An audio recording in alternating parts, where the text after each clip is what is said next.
Hi, folks. Welcome to Crisco's Corner. Welcome back to my subscribers, and welcome to my new subscribers. Finally, my community guideline strike, which I shouldn't have got, was taken off today. So they used the old Martin Luther King, free at last, free at last. Thank God Almighty, I'm free at last. So I only have a warning on my channel. No strikes, though. So that means I'm going to be uploading a little bit more. So those of you that do watch my channel, I appreciate your patience as I wasn't loading episodes that much and videos.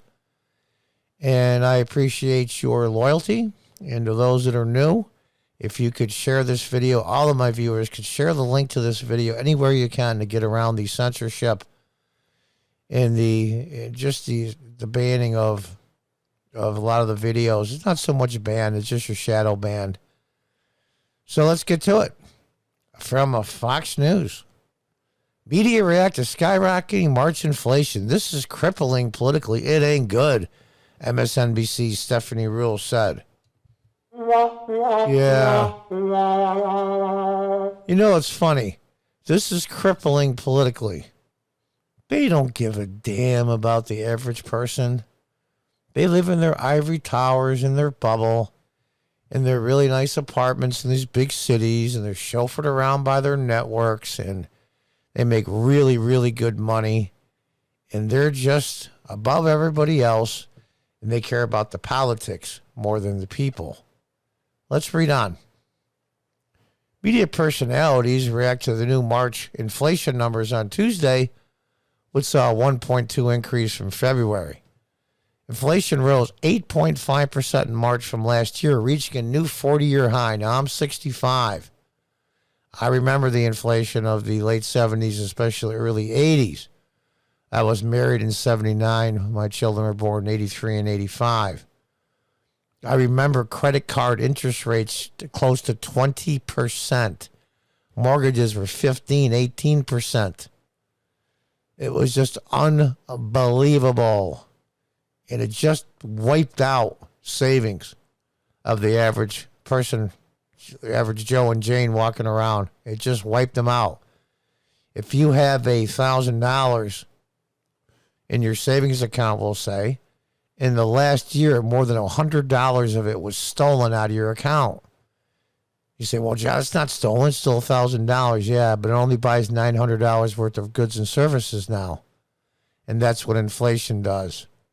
You don't need any cybersecurity. Where's our cybersecurity from these morons?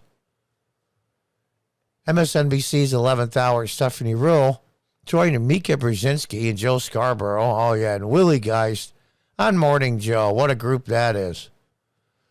Oh, boy, I'd say something. I want to get another community guideline strike. Brzezinski's called the numbers staggering. You got nobody to blame but yourselves. Look in the mirror. For 5 years plus, 6 years now, all you did was pound Donald Trump. Relentlessly. 99% of it outright lies. 1% of it exaggerated at best. It's unbelievable. You got what you wanted. You got Joe Biden as president. Why are you sounding the alarm now? It ain't good, Ruth said. Look at these numbers year over year. You said it. We have not seen in this place. We have not been in this place in over 40 years. Yeah, I know. I remember. I was 25. And the biggest increase is gas, it's rent, it's food. All the things you need to buy every day. Yeah, duh. So the people who are already the most economically vulnerable are going to be hit the hardest? Yes. That's what conservatives and Republicans have been saying and libertarians for a long time. You pump all those trillions of dollars into the economy. First, you borrow the money. What do you think was going to happen? And to blame Putin is, I'm just going to use the word, it's bullshit. Because the vast majority of the price increases took place before the war in Ukraine. I'll tell you, I wonder sometimes if the timing of the invasion of Ukraine from Russia was times the Democrats would get a benefit and blame him for the inflation. That way the Democrats stay in the presidency and keep the House of Representatives. I'll tell you, in a lot of ways, I'm not saying they're in cahoots. I'm not saying there's any conspiracy. I think it's Putin's best interest that the Democrats stay in power, if you want to know the truth of it. That's just my opinion.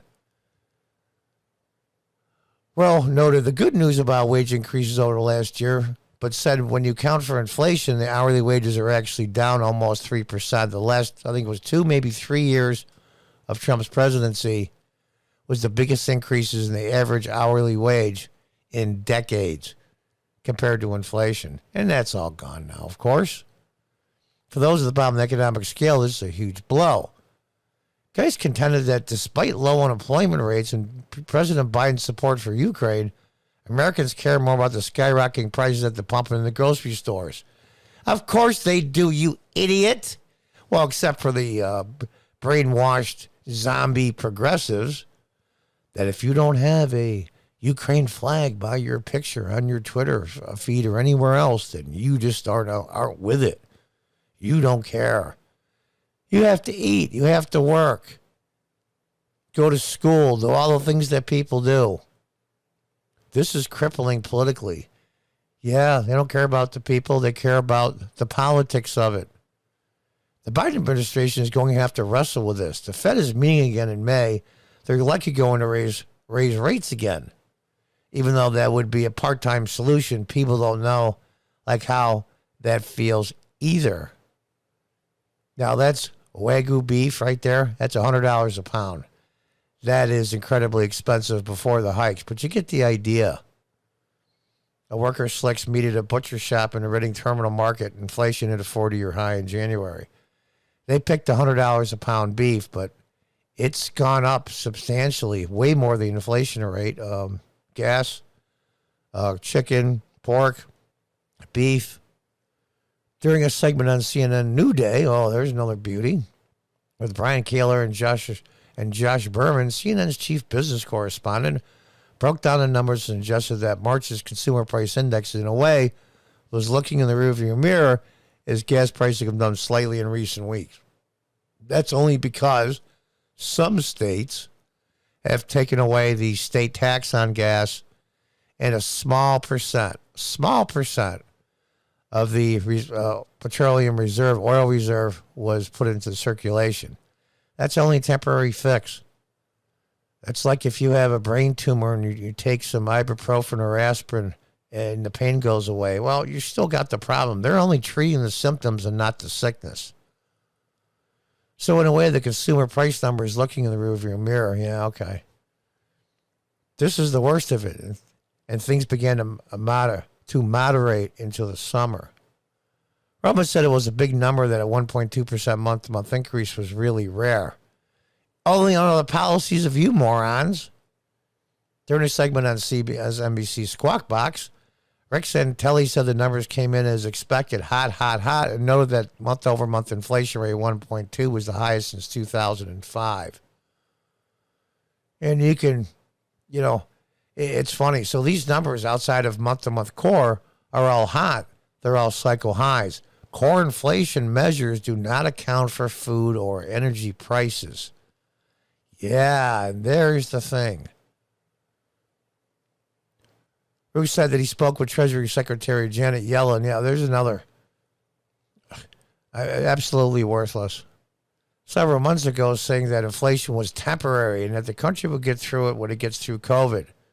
They underestimated this. Any first-year economics student or even a high school student would have figured it out. Biden is expected to announce the authorization of E15 gasoline. Gasoline that uses 15% ethanol to be sold through the summer. This is part of the administration's efforts to alleviate increased gas prices. Well, for all of you climate change people out there, the world is going to end in 10, 12 years. E15 ethanol gasoline burns dirtier. It burns dirtier. And you know what they're going to say? All the sky is falling, climate change people. Here's what they're going to say about that. Nothing. The price of meat, pork, and poultry have gone up. 14, almost 15, 16, 15, 13%. Biden said in December when inflation hit 6.8 that it was the peak of the crisis. You'll see it change sooner, quicker, more rapidly than you think, the president said in time. Well, what do they consider more rapid? The amount of time you have left on Earth or the amount of time the normal person has left on Earth? It's a relative thing. These guys are drowning in it. And, of course, they're blaming Putin in the war. All these numbers went way up. All those trillions were flooded into the economy long before Russia invaded Ukraine. It's a lie and a scam. And thank God from the poll numbers that I've seen and interviews that I've seen, the average person isn't buying the BS. Now, the 38% of the progressive zombie brainwashed cult members, as Tim Pool refers to them as city urban liberal types, CULT, they believe every word of it. We're going to have to see.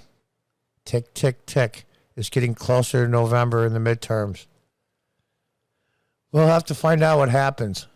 I'm encouraged long term, but I'm very, very discouraged short term. We'll have to see. Until next time, goodbye and good luck.